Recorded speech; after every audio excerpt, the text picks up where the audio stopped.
రాజులకు రాజు ప్రభులో ప్రభు అయిన యేసుక్రీస్తు నామంన మీకు శుభములు. ఈరోజు దేవుడు మనకు అనుగ్రహించిన వాక్య ధ్యానము కీర్తనల గ్రంథము 76వ అధ్యాయము 9వ వచనము. దేశంలో శ్రమనొందిన వారిని అందరినీ రక్షించుటకై న్యాయపు తీర్పునకు దేవుడు లేచినప్పుడు భూమి భయపడి ఓరకుండెను. ప్రియులారా, ఈ వాక్య ధ్యానాన్ని మనం పరిశీలించినప్పుడు దేశంలో అనేకమైనటువంటి విషయాల్లో అనేకులకు అన్యాయం జరుగుతూనే ఉంటుంది. మన దేశమనే కాదు, ప్రపంచవ్యాప్తంగా ఉన్నటువంటి దేశములన్నిటిలో ఇలాంటి అన్యాయములు కోకొల్లలుగా జరుగుతూనే ఉంటాయి. దానిని బట్టి అనేకులు శ్రమ నొందుతూనే ఉంటారు.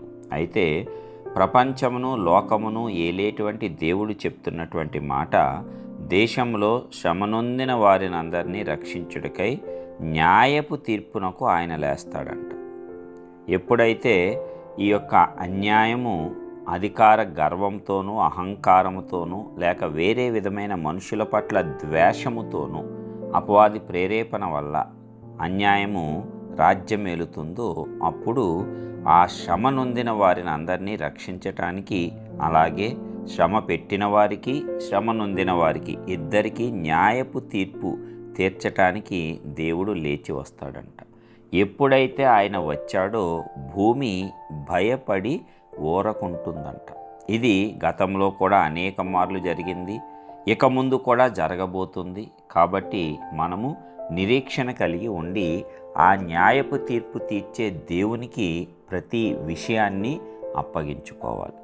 మన దేశంలో కూడా అనేకమైన సంఘటనలు జరుగుతూనే ఉన్నాయి, అన్యాయపు తీర్పులు వస్తూనే ఉన్నాయి. అయితే దేవుడికి అప్పగించినప్పుడు ఆయన ఏం చేస్తాడంట?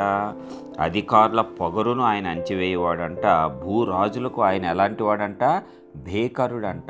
కాబట్టి వీటన్నిటినీ వాక్యం ద్వారా మనము తెలుసుకున్నప్పుడు ధైర్యం తెచ్చుకొని మన ఎలాంటి శ్రమ అయినా కష్టమునైనా దేవుని యొక్క సన్నిధానములో ఉంచితే, ప్రార్థిస్తే అప్పుడు ఆ యుద్ధము ఆయన చేస్తాడు.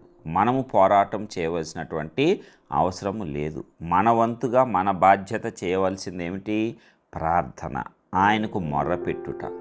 అనేక మంది ఎక్కడైతే ఇద్దరు ముగ్గురు కూడి ఏ విషయమైతే నా నామమును ఏకీభవిస్తానో వారి మధ్యన ఉండి నేను దాన్ని ఆలకిస్తానన్న దేవుడు మరి ఒక విషయం గురించి లేక దేశంలో జరుగుతున్న ఒక అన్యాయం గురించి మరి విశ్వాసులందరూ కూడి ఏకముగా ఒకేసారి ఒక సమయంను ఏర్పాటు చేసుకొని ప్రార్థన చేస్తే మరి ఆ మొర ఎంత గొప్పగా ఆయన సన్నిధికి వెళ్ళి ఎంత త్వరగా తీర్పు అనేది వస్తుంది. అది మనం ఆలోచించకుండా మన మానవ ప్రయత్నాలు మనము మంచిదే, కానీ దానికంటే దేవుడి యొక్క హస్త బలముతో జరిగే కార్యాలు ఎంత భయంకరంగా ఉంటాయి, ఎంత భీకరంగా ఉంటాయి.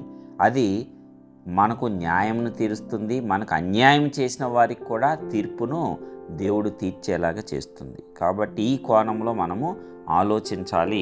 ఏదైనా ఒక శ్రమ వచ్చిందా, నీ కుటుంబ శ్రమ అయితే నీవు ఒక్కడవే కాదు, నీ కుటుంబంలో ఉంటారు కదా, ఇద్దరు ముగ్గురు నలుగురు ఉన్నవారందరూ కూడా దాని విషయమే ఏకీభవిస్తే నీ కుటుంబ శ్రమ కూడా వెంటనే పోతుంది. నీ సంఘం యొక్క శ్రమ, సంఘమంతా ప్రార్థించితే ఆ యొక్క శ్రమ పోతుంది. నీ యొక్క రాష్ట్రానికి దేశానికి వచ్చినటువంటి శ్రమ మరి సంఘాలన్నీ కూడా కలిసి అంశం గురించి ప్రార్థిస్తే అత్యద్భుతంగా దేవుడు న్యాయం తీరుస్తాడు. శ్రమ నొందిన వారిని అందరినీ రక్షిస్తాడు ఆయన.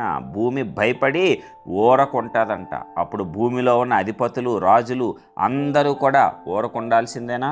ఉండాల్సిందే. ఆయన శక్తి ముందు ఏ శక్తి నిలువ జాలదు. కాబట్టి ఆయనకు, భయంకరుడైన గొప్ప దేవుడైన ఆయనకు మాత్రమే మన యొక్క వ్యాజ్యములను, మన శ్రమల తాలూకు సంఘటనలను మనం అప్పగించేద్దాం.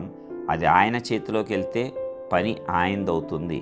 ప్రయాసపడి భారం మోస్తున్న సమస్త జనులారా నా యొద్దకు రండి, నేను మీకు విశ్రాంతిని కలుగజేస్తాను. కాబట్టి శ్రమ నొందిన వారిని అందరినీ ఆయన రక్షించి మనకు విశ్రాంతి కలుగజేసి మనకు న్యాయపు తీర్పు తీరుస్తాడు. మనలను శ్రమ పెట్టిన వారికి కూడా చక్కని తీర్పు తీరుస్తాడు. అప్పుడు భూమి భయపడి ఊరకుంటుంది, అధికారుల పొగరు అణచివేయబడుతుంది.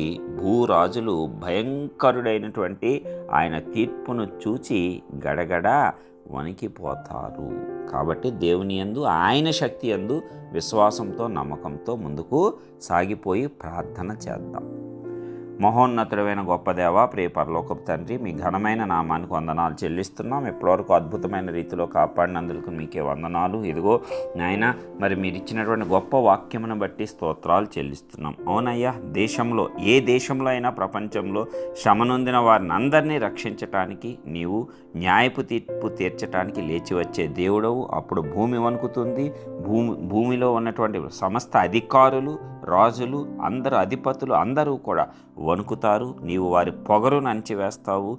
నీవు అందరికీ భేకరుడుగా కనిపిస్తావు. కాబట్టి ఇదిగో మరి నీకు మాత్రమే సమస్తమును అప్పగించి మేము ప్రార్థించి చక్కగా ధైర్యంగా విశ్వాసంతో ముందుకు సాగేటట్లు మీరే కృప చూపించి ఆశీర్వదించవలసిందిగా యేసుక్రీస్తు పరిశుద్ధమైన నామపేట ప్రార్థించి మిక్కిలి వినయంతో పొందుచున్నాం ప్రియ పరలోకపు తండ్రి. ఆమేన్.